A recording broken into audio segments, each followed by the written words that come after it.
今日嚟到銅鑼灣一個私人嘅舊特色單位，咁呢個單位咧係會連埋一個天台啦，咁同埋係一個 lift 口去唔到嘅地方嚟嘅喎。係啊，所以今日我哋會帶大家嚟參觀一下翻新呢一類型舊樓需要嘅裝修注意事項啦。Let's go！ 咁因為我哋個單位咧係一個天台嘅特色單位，咁所以 lift 口咧其實淨係去到呢一層，咁之後我哋就要行樓梯再上去啦。咁咧，除咗啱啱個 lift 口咧，我哋淨係去到嗰個平台之外咧，咁其實呢一啲通道位置咧，我哋都要計算好，因為我哋之後入嘅大件家私嘅話咧，就要睇下轉唔轉到彎啦，同埋就會有抬樓費需要收取啦。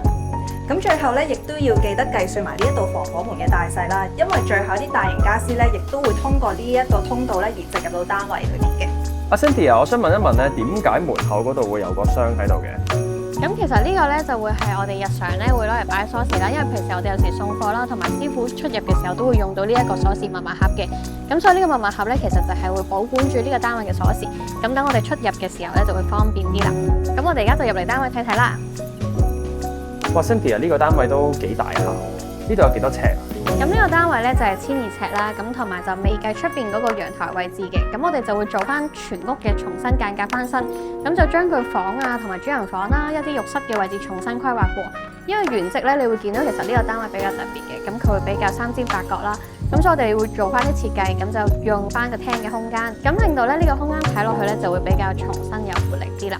Minnie， 我想問一問咧，呢一個空間咁特別嘅，其實係咩嚟嘅咧？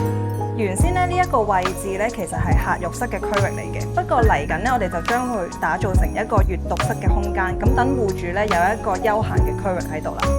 哇！由一個廁所變成一個閱讀嘅空間，首先第一件事係會做啲乜嘢先？咁首先我哋要將佢原有嘅間隔拆咗先啦，咁同埋牆身同地台瓷磚咧都要清除嘅。咁之後再將牆身咧批翻平佢，做翻油漆嘅飾面啦。咁另外咧，原先因為係浴室嘅區域啦，咁所以都有好多去水同埋來水嘅喉管，咁嗰啲喉咧，我哋都會將佢廢除咗嘅。Cynthia，我哋而家出到嚟露台呢個位置咧，我發覺到同入邊好似唔係好夾。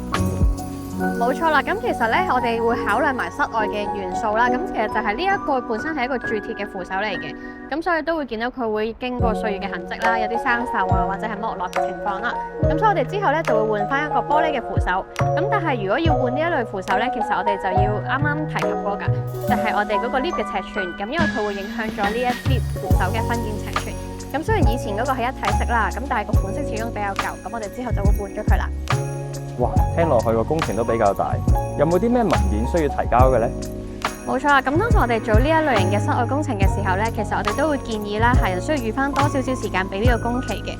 咁因為前期上面呢，我哋需要做一個文件嘅處理，咁我哋需要遞交晒所有文件啦，然之後等到審批咗，然之後 OK 咗之後，我哋先至可以做嘅。咁所以我哋 Interior Design 咧都會包含處理埋呢一 part 嘅動作。咁但係就係提一提各位，就係記得要預翻多少少時間去做呢一類型嘅工程啦。哇 ，Minnie 呢個走廊咁長嘅？係啊，因為通常一啲舊樓咧，佢哋原先嘅則咧都會比較特別少少噶。咁所以經過一輪平面圖嘅規劃之後咧，咁過咗呢一條長走廊咧，就會到戶主嘅一個房間嘅區域啦。進入主人房空間之前咧，我哋會經過呢一個新造嘅客浴室嘅位置啦。咁今次會特別少少嘅，因為想好好咁樣善用個空間啦。咁所以今次就採取咗一個open area concept 嘅。咁新造嘅洗手盆空間咧，就將會喺呢一個位置，而另外呢一邊咧 enclose 嘅位咧，就會係一個浴室嘅空間啦。哇 ，Minnie 個主人房咁大嘅？唔係啊，其實咧主人房咧只係喺呢一個空間啦，咁到時就將會有一個間牆櫃去間翻住主人房嘅位置嘅。咁而家我企喺呢一個位咧，其實係一個偏廳嘅設計嚟嘅，咁就將來咧係俾戶主嘅小朋友喺呢度玩啊。好，咁大家跟我過嚟啦。咁而家咧，我哋伸出嚟呢個位置咧，咁就係主人房連住一個主廁嘅空間啦。咁呢一個主廁嘅空間咧，都係採取咗一個open area 嘅 concept 嚟嘅，咁就令到成個主人房嘅空間都唔會咁壓迫啦。哇 ，Minnie 等陣先，呢個廁所冇門嘅喎，咁唔會好冇私隱咩？其實呢一個都係戶主其中一個要求嚟嘅，咁我哋亦都會因應佢哋唔同嘅要求去做出最靚嘅空間啦。咁大家可以跟我哋嚟睇一睇一啲嘅 3D rendering 效果先啦。喂 ，Cynthia，咁呢間係咩房呢？咁咁其實呢間咧就係一個書房同埋多功能房嚟嘅，咁就係 for 可能日後啦，如果想戶主想變翻做一個小朋友房嘅話咧，又可以啦。咁而家暫時咧就可以做佢哋嘅工作空間都可以嘅。咁啊，講一講到時候佢嗰個分佈會係點？我留意到上邊都進行緊一啲木工嘅項目。咁因為咧，我哋想追翻平個天花同埋一個冷氣機嘅位置啦，咁所以我哋咧窗簾同埋嗰個天花位置咧，我哋都會做翻一個封平嘅動作。咁到時嘅話咧，其實就會呢度我哋會放一組高身嘅櫃嘅，咁變咗日後嘅儲物空間就會喺呢一個位置安排。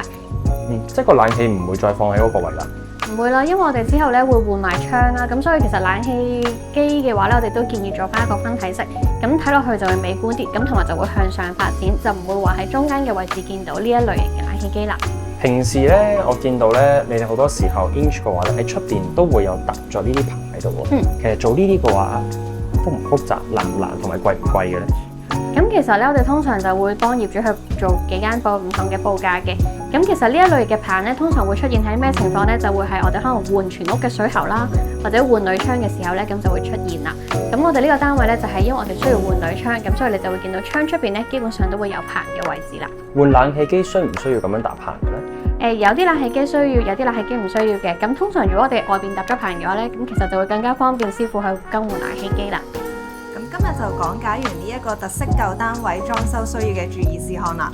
如果想睇我哋嘅完成片嘅話咧，記得 like 我哋嘅 Facebook page 啦，follow 我哋 Instagram 同埋 subscribe 我哋嘅 YouTube channel 啦。我哋下條片見，拜拜。